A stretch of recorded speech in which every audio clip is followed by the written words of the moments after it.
metropolia of the metropolitan, the primate, and it is also the head office, the national head office of the corporate entity established at law by the government of Canada. And so we provide this administrative oversight to and for all the member congregations. That's one. Two, we have a communications department. Now, this, of course, for the longest time, since 1924, was the Visnik, the Herald, the newspaper, published on a regular basis. But the communications is now, of course, much broader in the sense that websites, social media, obizhniki are part of the communications. And the communications can also be seen as both internal, that is, to and with priests and parish councils, inter-eparchial, that is, with our eparchies, as well as external, that is, the interface of the Ukrainian Orthodox Church of Canada with other Ukrainian organizations, with the Ukrainian Catholic churches, with the Ukrainian Canadian Congress, and now, since 1990, with the Ecumenical Patriarchate, and through the Ecumenical Patriarchate with other Orthodox churches, and probably most significantly now, since 2019, with the newly founded Orthodox Church in Ukraine.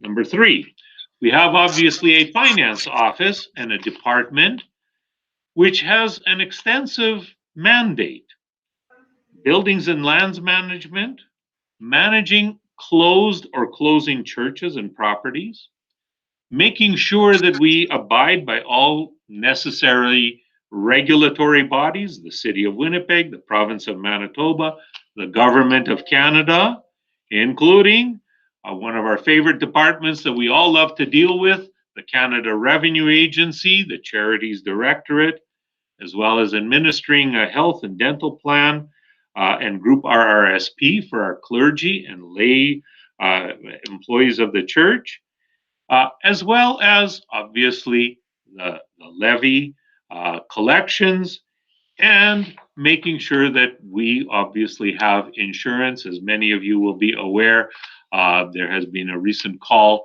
to add the UOCC head office to the insurance policies as an additional insured in across Canada. So that's three. Four, we have a department, or if you will, a registry of vital statistics. In theory, everyone who has been baptized or married in the Ukrainian Greek Orthodox Church of Canada since 1918, there is a record, or hopefully there is a record, of that baptism, that marriage. For a time, there were also death registries, but those were not around for very long and not used very long. Then we have, of course, the records and files and management thereof of the ongoing matters and life pertaining to these different items. Then we have a sixth area, if you will, which we have named, not sure which Sabor it was, but named the Right Reverend S.W. Sauchuk Archives, Library, and Museum. The archives, of course, the life and the history of the organization and the people who have served our organization. We have an extensive library containing probably over 100,000 books. And the reason I say probably containing is because, unfortunately, much of this is not cataloged and not accessible. Then we have a museum as part of it, which includes materials from bishops and priests who have reposed, gone to their heavenly rest, as well as from parishes, materials from parishes that have closed. For the longest time, we had a consistory church goods supply. From the late 1940s, early 1950s, this was the place in Canada where one could get Eastern Christian religious supplies, icons, candles, vestments, books, that sort of stuff, including the publication of our books. The 23rd Sabor made a decision in 2015 to shut down the consistory church goods supply. So we still have limited, very limited stock, but we do have books that we continue to make available, and we do have requests for books and the materials that we do have. And the And it's last, things like, sorry, Roger. And it's things like, because I'm in this church for 30 years already, so it's things like, not only books, but like candles, matriky, the like fancy baptismal record books, yes. funeral and stuff like that. So it had that store had served a very, how do you say, vital part, maybe not the glorious part of the church, but vital part of the church, in order to be able to make a record keeping easier for the parishes. Well, and that's an important point, and I thank you for raising that, Ocha Ihore, because in addition to providing the service, that is consistory church goods supply, which provided books and metricae to fill out, and pomyanike, for example, the booklets to write the names of our departed loved ones or praying for the living. In addition to that, it also provided a public relations function as well, because it would bring people to the building, and it assisted. And in fact, I've come across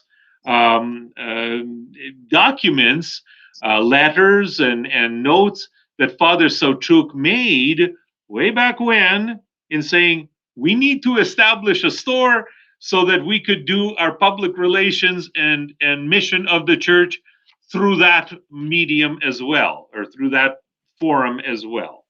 So it certainly did serve that purpose. And as I say, to a limited extent, we still have that, in that we do have some stock that we're slowly getting moving out, and we do have books.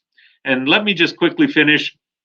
The last department is one that, fortunately, we didn't have to think a whole lot about, our Ukrainian Orthodox Church of Canada.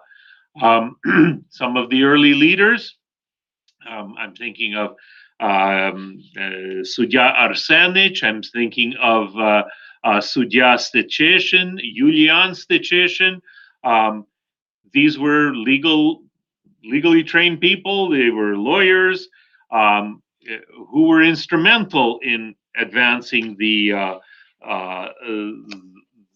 act, or advancing the bill that established the Ukrainian Greek Orthodox Church of Canada in 1929. And it was lawyers again who advanced a subsequent act that was passed in 1990 in the Parliament of Canada, by which we became the Ukrainian Orthodox Church of Canada. Now, having said that, that was, if you will, pleasant and more enjoyable and constructive parts of the legal department. Unfortunately, we live in a very litigious time, and the last probably 15 years, maybe more now, we have had a number of legal matters. You're aware of them, Moche Ihore, from your time serving on the consistory board. And so we de facto, in fact, have a legal office or legal department. We don't have a lawyer on staff, obviously, other than myself, and I don't serve in that capacity for the Ukrainian Orthodox Church of Canada, obviously.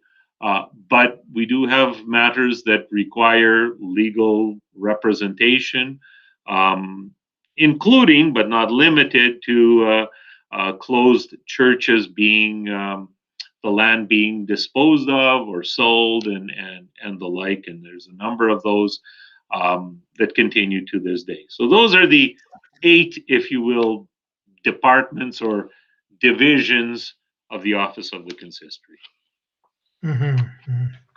And I no doubt, that modern times require from the consistory a lot of communication that are electronic as well, right? So we have volunteers that look after the web page and Facebook. Right? Am I correct? Yes, we do. Yes, we do. Um, supplemented by the necessary technical people who also look after our hardware.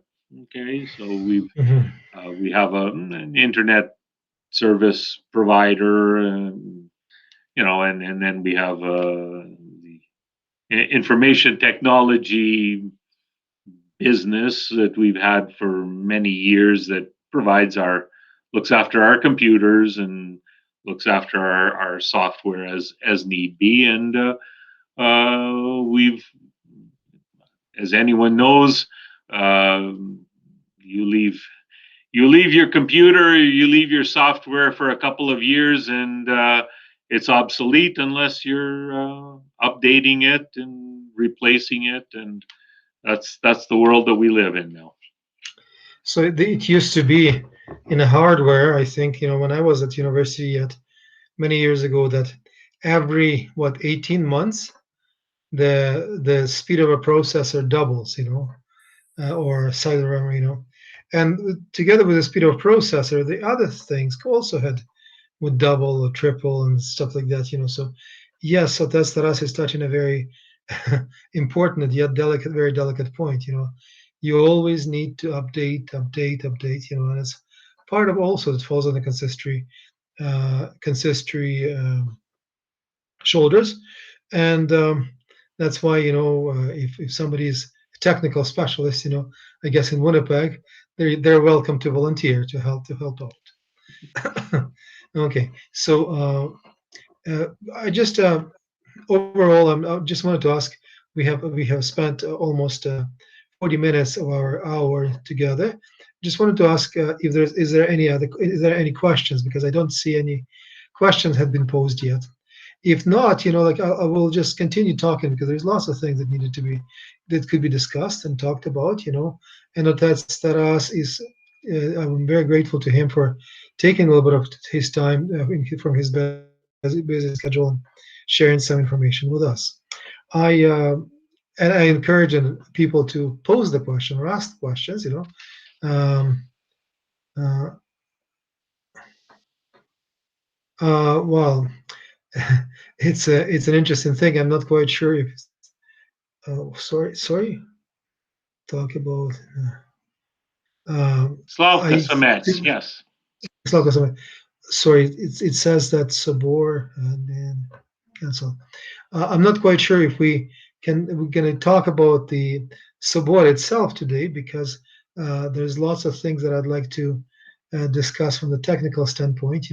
We had agreed upon not to talk about the Sabor today, but if that's Taras will proceed, he's more than welcome to answer that question. But if not, we can continue with something else. Sorry, Orcha Taras, it's totally up to you. No,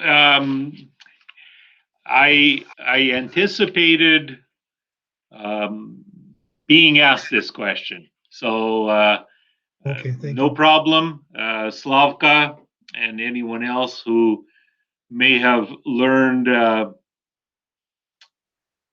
little bit prematurely. But I have the blessing from our Metropolite to confirm that the consistory board last evening made the difficult decision to postpone the 24th Sabor for one more year.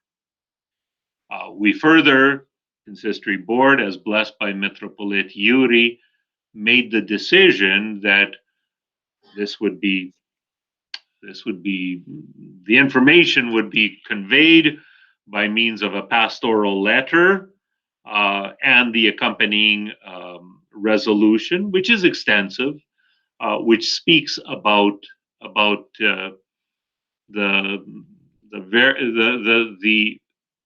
essentially the circumstances, particularly and especially really with respect to the pandemic, with respect to our very limited ability to gather, to prepare in small groups, in parishes and the like, not to speak of our no, there's no ability to gather as a large group in person. So it was an extensive discussion, and it was not an easy decision. I can assure anyone of that. And God willing, tomorrow, we didn't quite get to it today, but God willing, tomorrow there will be a pastoral letter issued. It's in the works, and sent to all the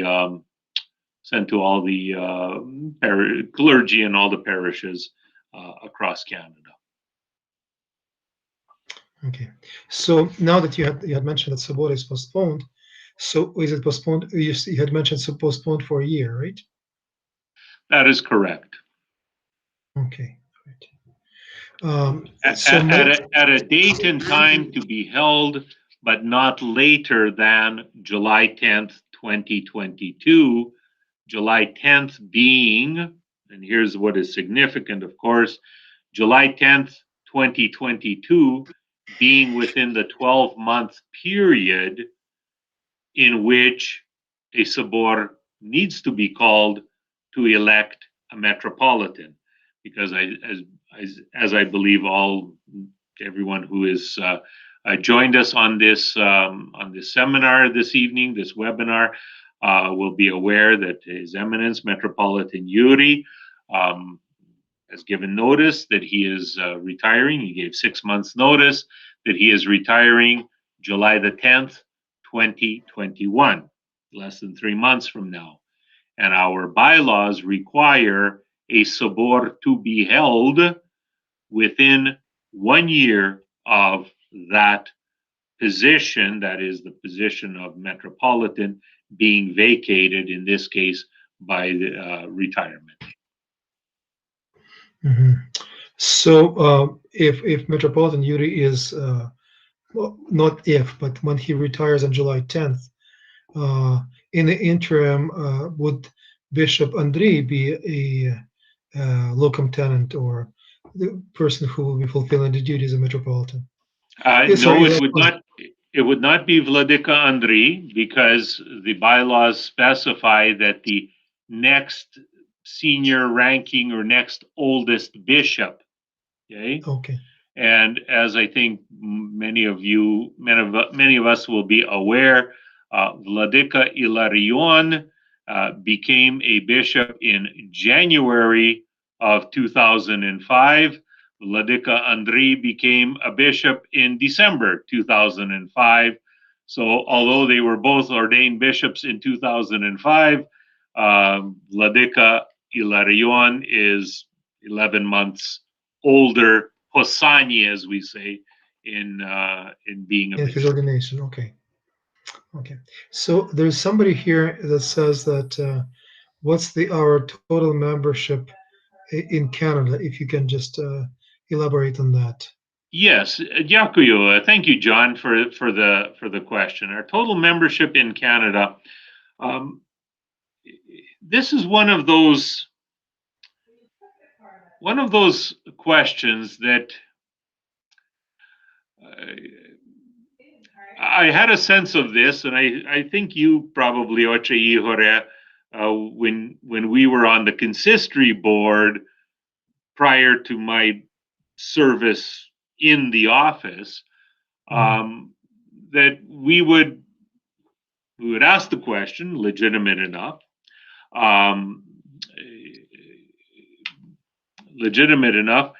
and the reason I'm sort of hesitating is because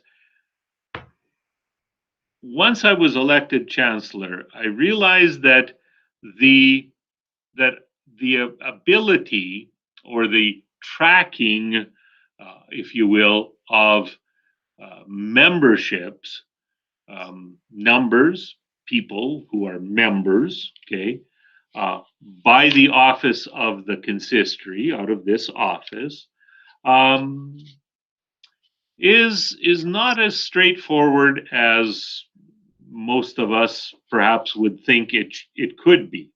Now, doesn't mean it has to be the way it is, but not as straightforward or not as easy as it could be, because we are set up on a membership levy basis. That's how our organization, that's how our predecessors, 2 generations, 3 generations back, that's how they established our church. That we are a member, we are a member of a parish, and that parish is a member of the corporation of the Ukrainian Greek Orthodox or Ukrainian Orthodox Church of Canada. And so if the membership of the parish is 100 souls, that means that parish owes to the head office 100 times whatever the individual levy to the consistory, to the office of the consistory, to the head office is. And that's not always reported. It's not always reported in a timely fashion. And so it is a bit of a best guess, best educated guess. That all being said, however, it has not been, unfortunately, a healthy trend. It has not been. It's not. It has not gone in a direction that we would like to see it go.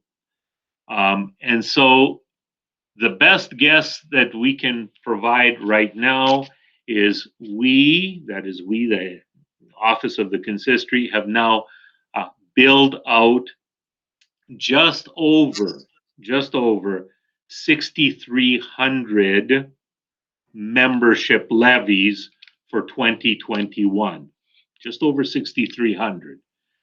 But when I say just over 6,300, it is a bit of a guess, because if a parish has not submitted a parish levy roster or parish levy list, okay, for 2 or 3 years, then we're going on records that may be a couple of years old. So as of now, just over 6,300. Mm-hmm. Oksana is asking the question about the Sobor. Again, hopefully that we had watched the broadcast was Father Bohdan Hladyo, who talked about election of metropolitan, the process from our bylaws and from our bylaws, from articles of agreement with Constantinople, from policies and procedures and acts of incorporation. However, if you would like to kind of, do you want to just talk about this? It says, doesn't it make sense that we have a Sobor in 2021 and extraordinary Sobor to choose a metropolitan in 2022? So now we're gonna have one in 2022, anyways. So that's how it is. If I can respond, Дякую, Oksana, for the question or the comment. Doesn't it make sense that we have the Sobor in 2021 and an extraordinary Sobor to choose a metropolitan in 2022? There were certainly sentiments in that very regard. Absolutely, there were. Okay, amongst the consistory board. One of the factors militating against holding a Sobor in 2021 is we were limited to the virtual format. And one of the factors militating against holding it in the virtual format was that we have approximately 1/3 of our parishes, perhaps even more, but approximately 1/3, with whom we still need to communicate via snail mail, and or they are located in rural areas where the internet service sometimes works and sometimes doesn't. And sort of taking that a step further, Gloria, Diakuyo, every organization has had at least 2 annual meetings virtually. That too was considered, and there were consistory board members who said, yes, that has happened, that is possible that it happened, but it has also not worked in places as well, that it hasn't been possible to have a virtual meeting, an annual meeting, whatever. And this is, of course, a big and significant annual meeting of our church, if you will, held every 5 years. Okay. So yeah, so basically, are you saying that for some of the parishes, different locations, especially rural locations, which are also part of our church, would be hard to to be part of the subboard because of the technical difficulties? That's correct. There were concerns expressed about the ability to participate in the online forum in a sabor, where there were potentially, significant matters, not the least of which was the choosing of a metropolitan, or the potential choosing of a metropolitan elect. Yeah. Gloria's point actually is very good here. He says virtual meeting will be financially more beneficial for delegates to have access. Yes, it probably would be more beneficial financially. I totally agree there. Could not could not argue that point. But again, quite often for the people from from rural parishes, in my experience, from the last suburbs, and that most of the people that are in this conversation here had been members of the suburbs before, or sorry, participants of the suburb before. They know that lots of people from the rural parishes tend to be older generation, that are not as proficient was the technical aspects of it. And it is my understanding, like I just learned today, like that Saboris had been canceled, so it's kind of just like put me in awe a little bit. Wow, I was kind of counting on a Sabor this summer, but it's understandable. The rationale is understandable because of the technical difficulties. Oče Tarase, if I may speculate and ask you a question, what if next summer we still will not be allowed to travel as to travel to Winnipeg to have hold one person? What happens then?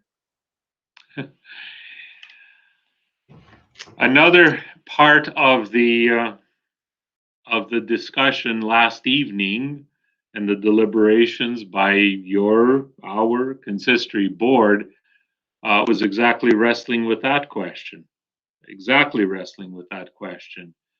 And essentially, it was a leap of faith that we will be able to gather. Certainly, the hope is that we would be able to gather. And one of the things that we certainly discussed, and we've discussed before as a consistory board, most definitely as a presidium, because I'm sure that most of the people on this, on this seminar have considered, are considering, are aware of, is that we are a social people. For us, cerkva, church, a church service, is the gathering, is the being with people, being in fellowship with people. and most certainly part of our Ukrainian culture is gathering around the table with other people, our family and extended and so forth. And in fact, the very idea now, could a sabor be held virtually? Yes, but if a sabor means to gather together,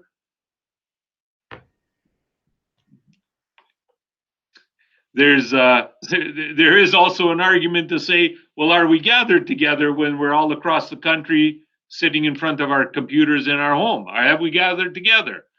Well, of course, to conduct business, yes, we have gathered together, but we certainly haven't gathered together in one place to have fellowship with one another. And in fact, a sabor is that collective gathering of the church. It has been since there's been a church for 2,000 plus years. So my hope is, my hope certainly is, personally, is that by the will and grace of God, and God working through the vaccines and the science and the medical people, that we will be able to physically gather and have a sabor like those of us who have been to a sabor, maybe more than once, will be able to experience again, if not in obviously 2020 or 2021, then in 2022. Okay. I also, Ocha, there's a couple good questions that it says, Anatoly said that if our church is not keeping up with the reality, there is a risk of obsolescence. Um, well, there's always that risk as well. I will let you answer a couple of the questions, but also Natalia Kuchmanko had asked question, how many parishes do not have internet access? And then I don't know if you can you see the questions so I don't read them. Yes, I can see them. I'll just quickly respond. Anatoly Trokhimchuk, if our church is not keeping up with reality, there is a real risk of obsolescence. I'll respond to that by saying, if we say sort of collectively our church, I think that there are all across Canada, and young and old, rural and city, who are striving to absolutely keep up with the increasing technology and the speed and the like. There are some that find it challenging, and I think that goes back to my earlier comments that ideally and hopefully the service center called the Office of the Consistory can address that, or with the help of each other, because as I had indicated to Otec Ihor, a scripture passage that came up for me in putting my thoughts together for this evening was from the first letter of Peter. Let us all be good stewards of the gifts that God has given us and serve one another and help one another. And I believe our founders and previous generations saw the consistory office as being that. So to help those who may want to be part of the church but are having challenges of whatever kind, keeping up with technology, then if there's some way that those who are farther ahead can help those who are not as far ahead, then I think it's a win-win for everybody. And that'll dovetail into Natalia's question, how many parishes do not have internet access? It's not so much how many parishes don't have, but we have parishes, first of all, in rural settings. Second of all, as Father Ihor mentioned, where unfortunately, but the youngest member is 85 years old, and they may or may not have computer access. They may or may not have internet access, and they may or may not be interested in having it. They are still a parish, though, and they still have 3 or 4 services a year, and they're still part of our church. So I know that in the latest mail out, if you will, 1/3 of our parishes did not provide an email address or contact. I mean, they were explicit. They said hard copy mail only. Okay. So do they have access? I think so, but they're not providing it. They prefer to get whatever they get by hard copy snail mail. Then maybe very quickly, I'll just come back to John's here. But Slava Bohu, Slavka, that your mother attends the monthly meetings on Zoom. God bless her. I mean, it is doable, and it is possible. Let me go back to John's. Ted Taras, can you answer a question about St. Andrew's College? Not sure if this is the right venue for that. I am a member of the board of directors of St. Andrew's College by virtue of being the chancellor. So if I can, I certainly would be prepared to, John. So please feel welcome to. And Slavka's last one there. What about the parishes who in the past could not afford to send a delegate in person?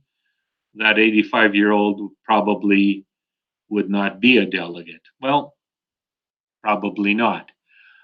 Again, I live with hope. We're all called to live with hope as Christian people. Pascha always follows Holy Friday, and on Holy Friday we think it's the end of the world until on the third day we go to the empty tomb and Trohove Shukayete. Why are you looking for the living among the dead? And we joyously go out and sing Christos Voskres. So we hope that 85-year-old, that his or her, if not son or daughter, then vnuka, granddaughter, grandson, or already the next generation, hopefully will be. That is our missionary field. And it has been since we were established as an entity, as an organization here in Canada. Before we go to Anatoly Trofimchuk's comment,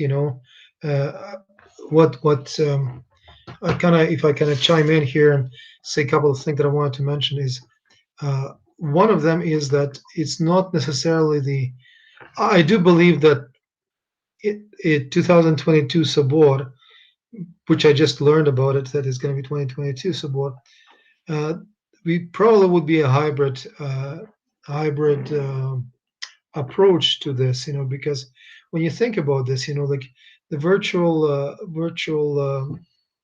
virtual connection had made it very strong headway during the COVID-19, and even in our St. Andrew's College now, all the courses are online too. So that in itself shows that there's a perspective, there is a future in that. But I just wanted to ask you, Ocha Tarasa, just a little bit different kind of question. So was the in-person presence, was that the main reason for that, or were there other reasons to consider to have that Sabor postponed till next year?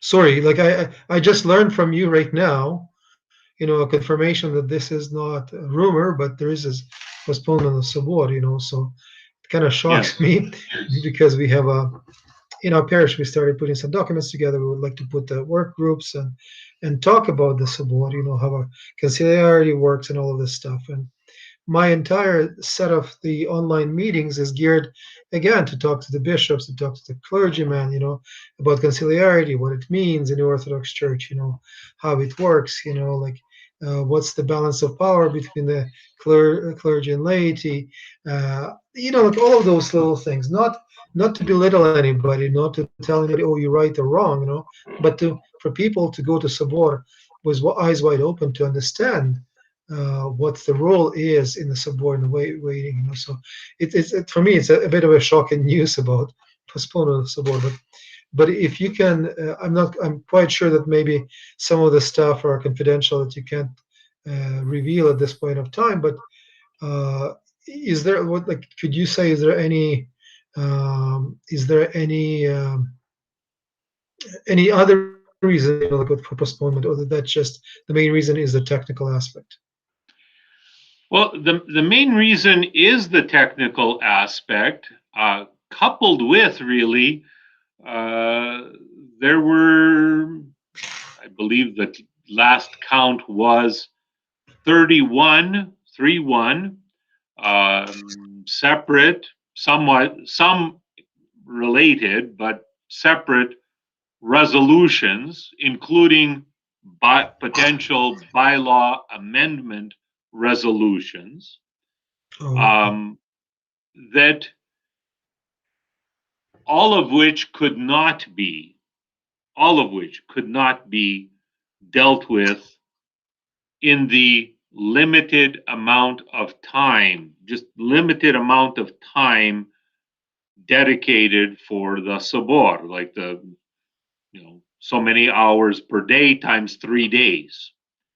So there was, and this is the last maybe month or so as the resolutions came in, there was discussion. Well, okay, if we can't do 31 resolutions, then perhaps we need to do 1/3 and defer to a special sabor.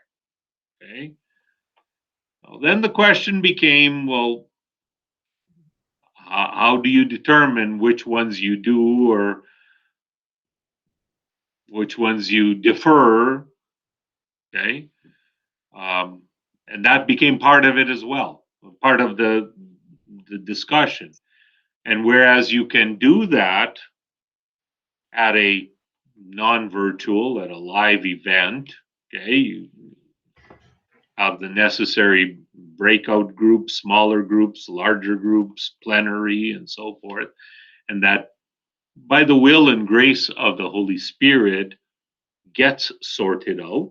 We believe it does. We believe that's what a sabor is. The virtual format would have hampered that ability, in the view of the consistory board, to be able to do that. got it. Understand. So there's not only the logistics, but not only the technical aspect, but also there is some other logistical parts of it, that contributed to this decision. Uh, so it no, the reason why I'm asking that question is because you know it is true that in many parishes, including one in Ottawa, will have or did have virtual online meetings, just like we do have now, but through Zoom, so everybody is interactive, and it's through Zoom, it's very difficult, so you need to really hold a disciplined discussion. One person raises his hand, somebody has to be moderator, all of this stuff that we're talking about, would have to be done, but it is doable. However, if there's other factors that contribute to this decision, it makes it a completely different picture, that needs to be looked at when we're talking about postponement of the sabor. I also wanted to mention that we have now went over the limit of the time that we normally have an hour and a half, an hour for this conversation. But the questions are very interesting, Ochi, because, and by the way, just wanted to say that thank you for all the questions, and suggestions. It's a very valuable, and we have to just I just wanted to acknowledge and recognize and validate this. I wanted to say that there is a couple things that need to be. John Demke is asking, how many seminary students do we have at St. Andrews College, and how many teachers? Thank you. Дякую, Ivane. Thank you very much. I want to preface this, and it's not a long answer, but I want to preface the answer by saying, tipping the hat, if you will, to Otec Roman Bozic, former parish priest down in Ottawa, and his wife, Dobrodika Gania, who have kept the ship afloat at St. Andrew's College, because being an educational institution on the campus of the University of Manitoba, St. Andrew's College was very hard hit as a result of the shutdown, the lockdowns in the spring, and indeed their residence was not entirely shut down, but where they had incoming students for summer school for English as a foreign language dried up significantly. And that, coupled with the fact that there were no new students slated to come in for the fall of 2020, or this past academic year that is now ending, on top of which they probably could not have come from Ukraine or anywhere else if there had been any.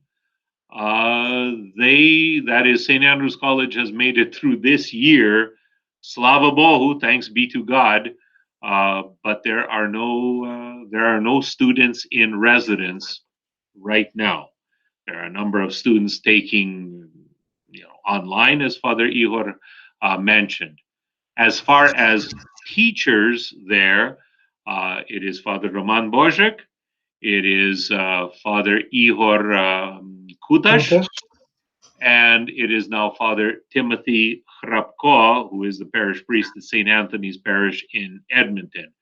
And those two have been doing online. They had been traveling in the past year or two, but obviously not this past year that is finished. So there are three, and Father Alexander Harkave here in Winnipeg helps out with the church music. Okay. So, Otche Tarasa, I will scroll back to there's one question that needs to be answered, but to answer the comment, almost John Yurichuk had answered that, said the time zone consideration make it a bit more difficult to hold a virtual Sabor as well. That is a valid comment, very valid comment, very good comment too.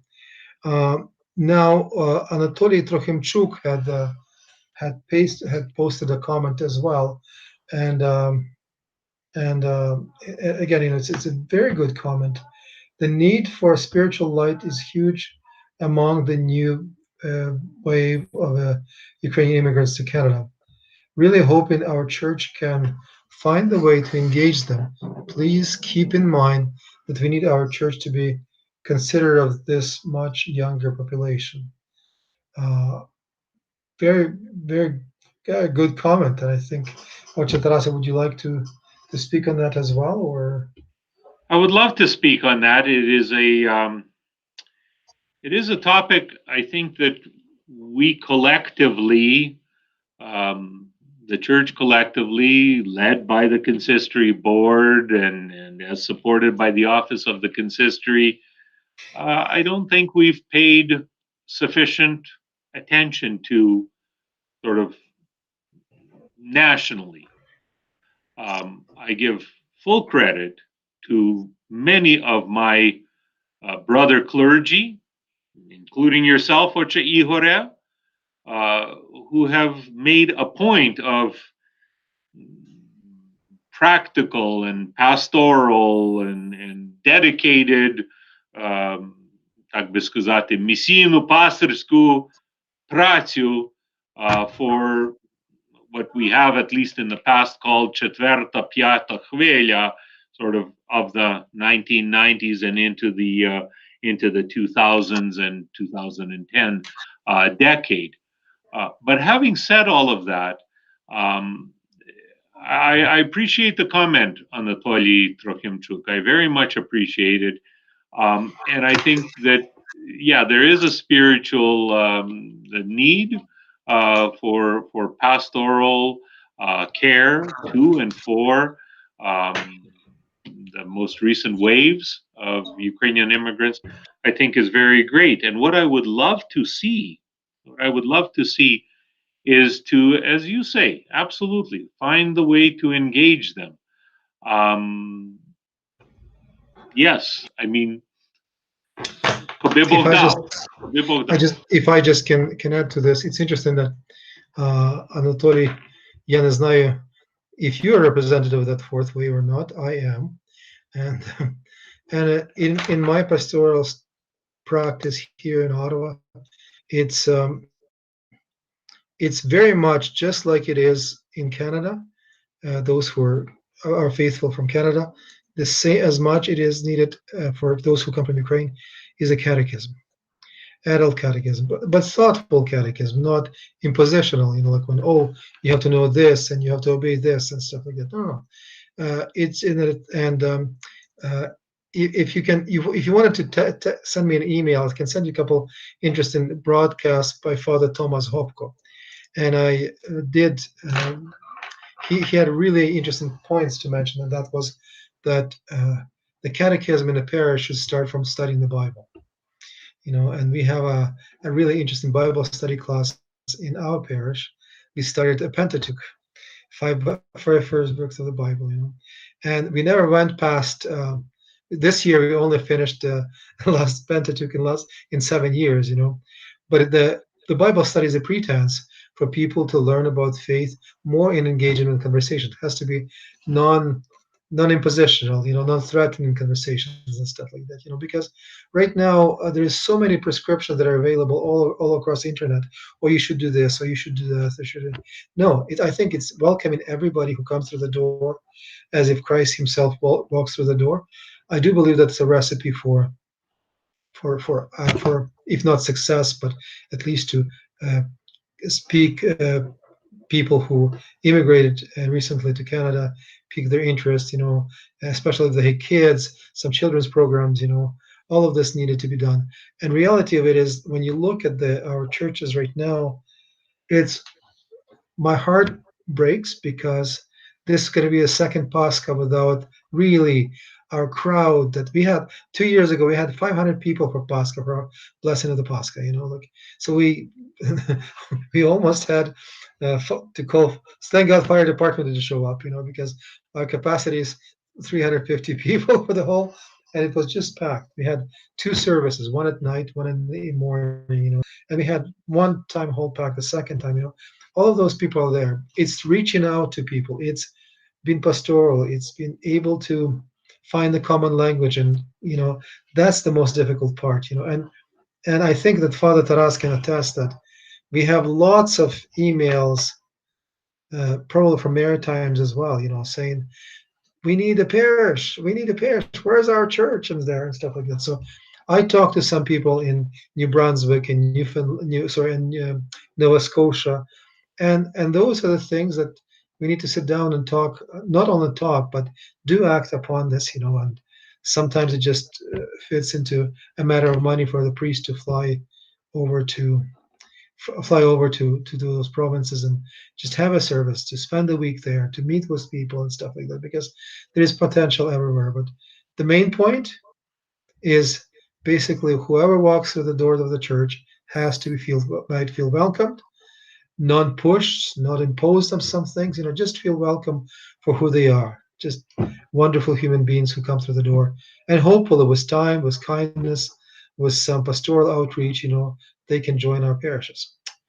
Okay.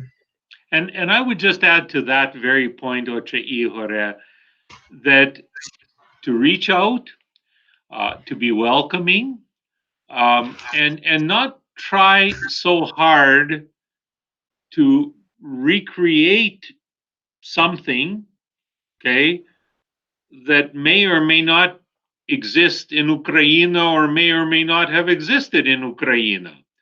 And I learned this in North Battleford, Saskatchewan, when the local oil tank building company sponsored Zalizozvarniki from Sumy, 20 fellows, okay?